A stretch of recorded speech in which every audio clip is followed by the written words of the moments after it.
It's finally here, the long-awaited sequel to Ninth Zen, the game that thrilled audiences around the world. What, you don't remember Ninth Zen?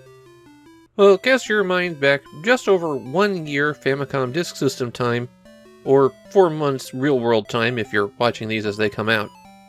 Ninth Zen was a strategy war game developed by Soft Pro that was heavily inspired by the original war game, Kriegspiel, from the 19th century.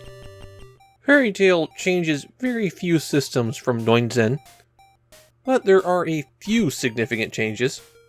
Rather than a single strategic map where 4 groups with different abilities were vying for supremacy, now you control one clan of humans, and there are 5 chapters that you have to complete, each with their own strategic map. You name one member of this clan yourself when you start the game, and your goal throughout it is to protect your village. You start with a handful of houses, with everyone scattered among them, and if you lose all of those houses, then it's game over. The dots represent units, and these could contain 1 to 3 people. When you select a dot for movement on the strategic screen, you can hit left and right to decide which people you're moving, so you can reorganize things on the fly if you need to. Every unit is rated on stamina, hit points, attack power, defense, movement, and special ability. The special abilities all let you move more freely in harsh terrain. When your blue dots meet the enemy's red dots, then you go to a tactical battle. This is a more close-up map view, where you give orders to all of your troops, and then they execute them simultaneously. Hit A to select one of your units, and you'll get 3 choices: move, move and attack, or ranged attack. The difference between move and attack is that if you choose to move and attack, you get 1 less movement point, but you'll always attack enemies that pass in front of you.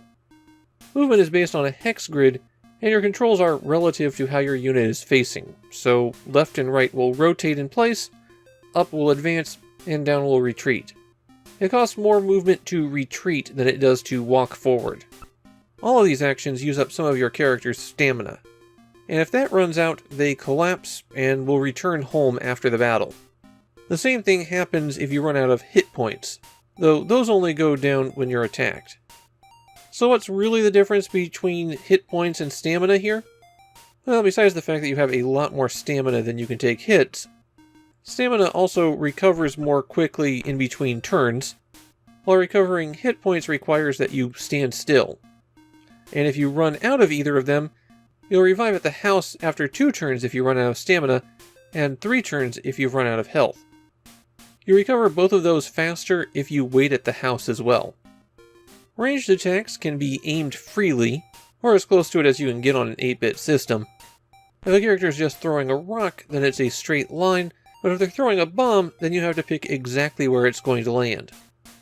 Time passes quickly in this game, and after a few turns night will fall, and in the dark, there's a fog of war effect where you can't see enemies unless you're right on top of them. On the other hand, the enemies can see you perfectly fine. Yeah, Fairytale cheats a little bit in the enemy's favor.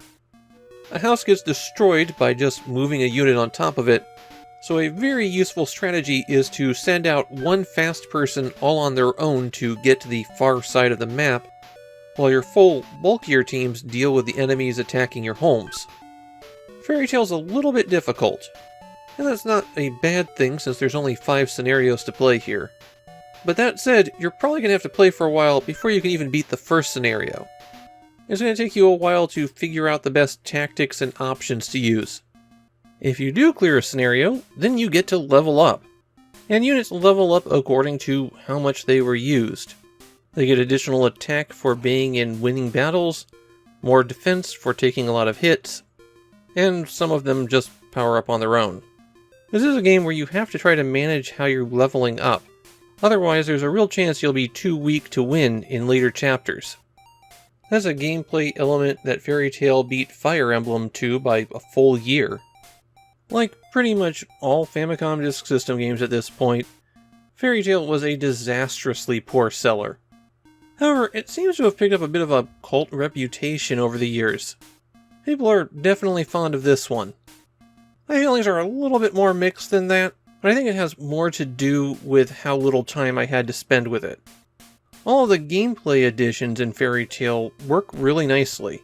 Being able to recover units, level everything up, all of that works out well.